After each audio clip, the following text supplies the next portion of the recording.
एक गांव में रमेश एवं सावित्री का परिवार रहता था। उसके परिवार में उसका बेटा रोहन और बहू अंजलि भी रहती थी। अंजलि और रोहन लालची था, दोनों दिखावा के लिए माँ बाप का सेवा। अंजलि चाहती थी कि वह शहर में अलग रहे, जिसके लिए वह एक दिन अपने पति से बात करती है। जानते हैं, आज मामा जी आए थे।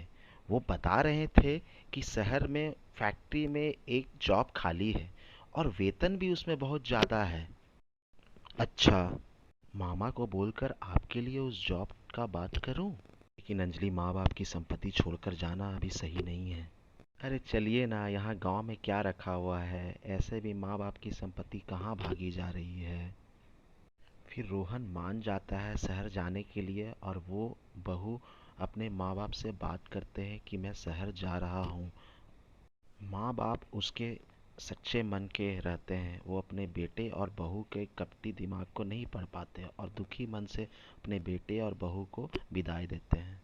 अंजलि और रोहन शहर पहुंच जाते हैं। समय बीतता जाता है, इधर उसके माँ और बाप की स्थिति और खराब होती जाती है।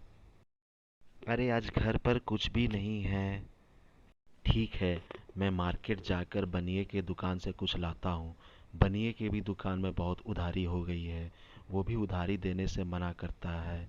फिर भी मैं जाता हूँ, देखता हूँ, फिर मांगता हूँ उनसे उधारी। ऐसे कैसे चलेगा? मैं क्या बोलती हूँ, एक बार आप रोहन से फ़ोन पे बात तो करो, बहू और रोहन की खबर तो जानो।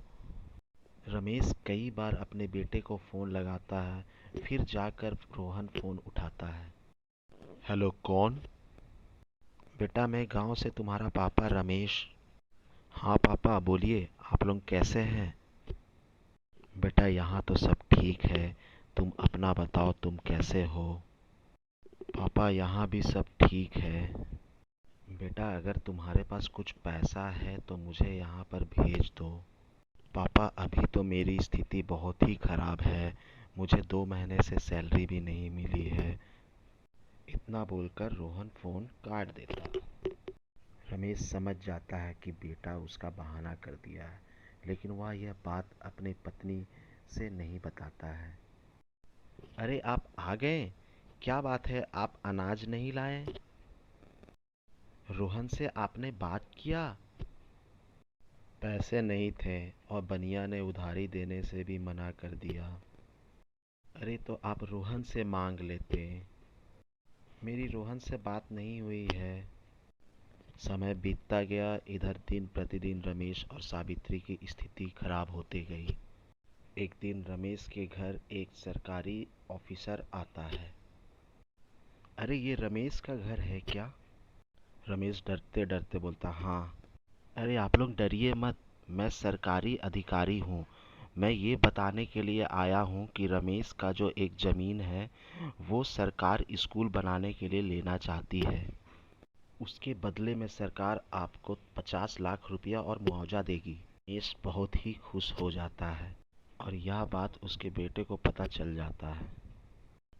उसका लालची बेटा और बहू अंजलि दोनों ही घर वापस आ जाता है। प्रणाम माँ बाबूजी, आप लोग कैसे हैं?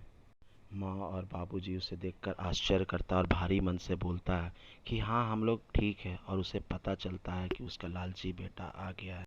माँ बाबूजी, आप लोगों की याद आ रही थी, इसलिए मैं शहर से यहाँ चला आया।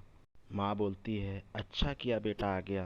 दोनों कुछ दिन घर पर रुकते हैं। फिर एक दिन बेटा अपने पापा से पूछता है, पापा आपको जो वो पैसा मिला मुआवजा का, उसको आप ठीक से रखे हैं ना? बाप समझ जाता है कि मेरा लालची बेटा मुझसे पैसा लेने के लिए आया है और वह एक सच बात उसे बता देता है।